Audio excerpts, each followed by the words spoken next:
नमस्ते। चलिए एक सफर पर चलते हैं। एक ऐसी जगह जहां हर फसल की कटाई एक जश्न है और हर कहानी डांस के जरिए सुनाई जाती है। आज हम उत्तर भारत की इसी रंगीन दुनिया में उतर रहे हैं, ये देखने के लिए कि कैसे वहां के लोक नृत्य सिर्फ नाच गाना नहीं बल्कि एक पूरे समुदाय की धड़कन है। तो हमारा ये सफर कैसा रहेगा? सबसे पहले हम ये समझेंगे कि लोक नृत्य यानी फोक डांस आखिर होता क्या है। फिर हम हिमालय की ऊंचाइयों की लय को महसूस करेंगे। उसके बाद मैदानों के जश्न में शामिल होंगे और फिर पश्चिम के रेगिस्तानी नज़ारों की ताल देखेंगे। और आखिर में हम ये जानने की कोशिश करेंगे कि ये सदियों पुरानी परंपराएं आज हमारे लिए क्या मायने रखती हैं। तो चलिए शुरू करते हैं सबसे पहले और सबसे जरूरी सवाल से। आखिर ये लोक नृत्य है क्या चीज? ये सिर्फ एक आर्ट फॉर्म नहीं, बल्कि किसी भी समुदाय की, आप कह सकते हैं, एक तरह की धड़कन है। देखिए, सबसे जरूरी बात यह है कि लोक नृत्य किसी डांस स्कूल या एकेडमी में नहीं सिखाए जाते। ये लोगों की रोजमर्रा की जिंदगी का एक हिस्सा है।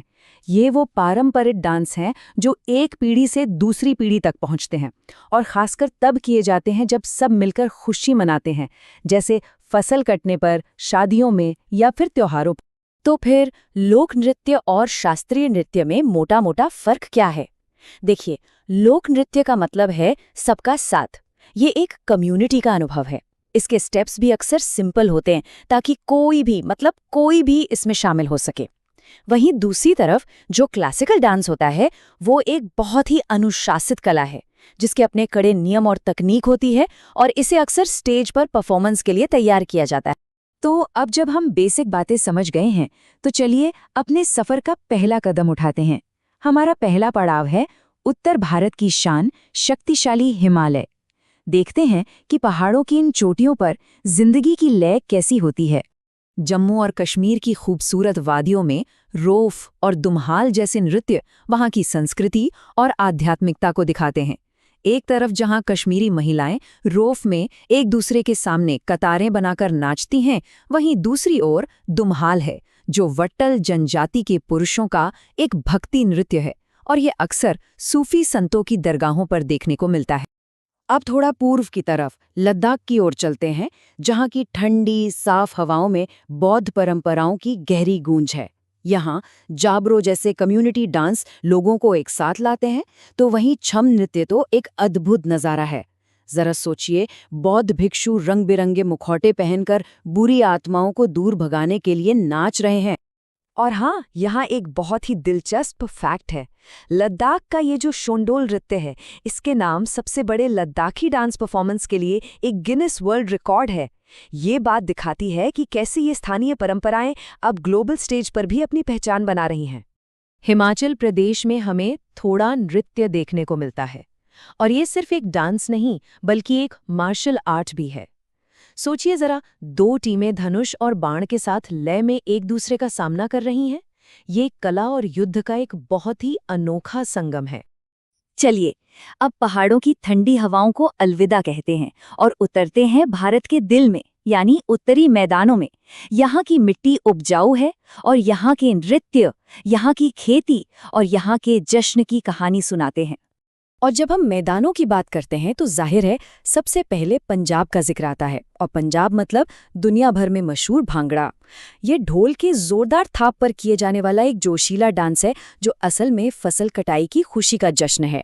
और महिलाओं के लिए है गिद्दा, जो उतना ही एनर्जी से भरा है और जिसमें अक्सर बोलियों के जरिए छोटी छोटी कहानियां भी सुनाई जाती हैं। पास के ही राज्य हरियाणा में लूर नृत्य का एक खास महत्व है। ये होली के त्योहार पर खास तौर से लड़कियों द्वारा किया जाता है।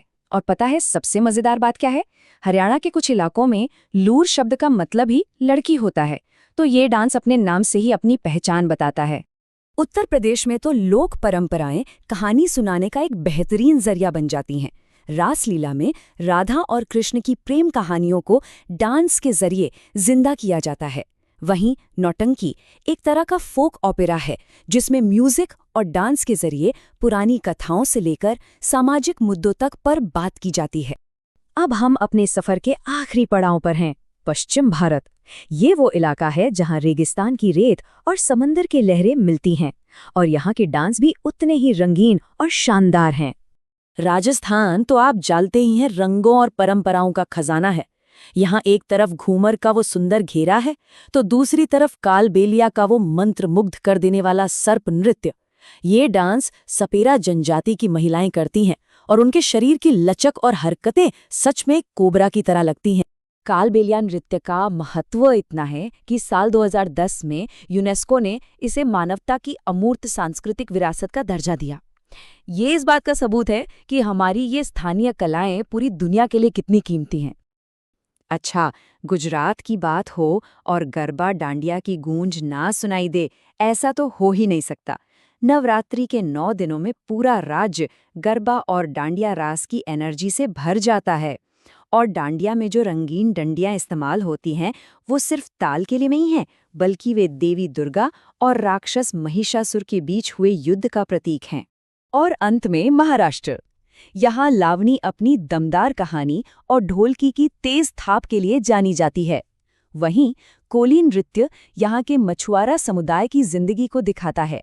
इसमें उनके हाथ और शरीर की हरकतें बिल्कुल वैसी होती हैं जैसे वो समंदर में जाल फेंक रहे हों। तो हमने पहाड़ों से लेकर मैदानों और तटों तक का सफर तय किया, लेकिन इन सभी अलग अलग नृत्यों को देखने के बाद सबसे बड़ा सवाल ये है कि आखिर ये इतने जरूरी क्यों हैं? क्योंकि ये डांस ये सिर्फ मनोरंजन नहीं है, ये तो चलता फिरता जीता जागता इतिहास है। ये आज की पीढ़ी को उनके पूर्वजों से, उनकी जमीन से और उनकी पहचान से जोड़ते हैं। हर एक कदम, हर ताल और हर पोशाक एक कहानी कहती है। ये संस्कृति को उस तरह से बचाकर रखते हैं जैसे शायद किताबें भी नहीं रख सकती। और ये सफ़र हमें एक आखिरी सवाल पर लाकर छोड़ देता है। आज की इस बदलती दुनिया में हम ये कैसे सुनिश्चित कर सकते हैं कि ये जीवंत परंपराएं आने वाली पीढ़ियों तक भी पहुंचे और इसी तरह मनाई जाती रहे? इस सवाल पर जरूर सोचिएगा।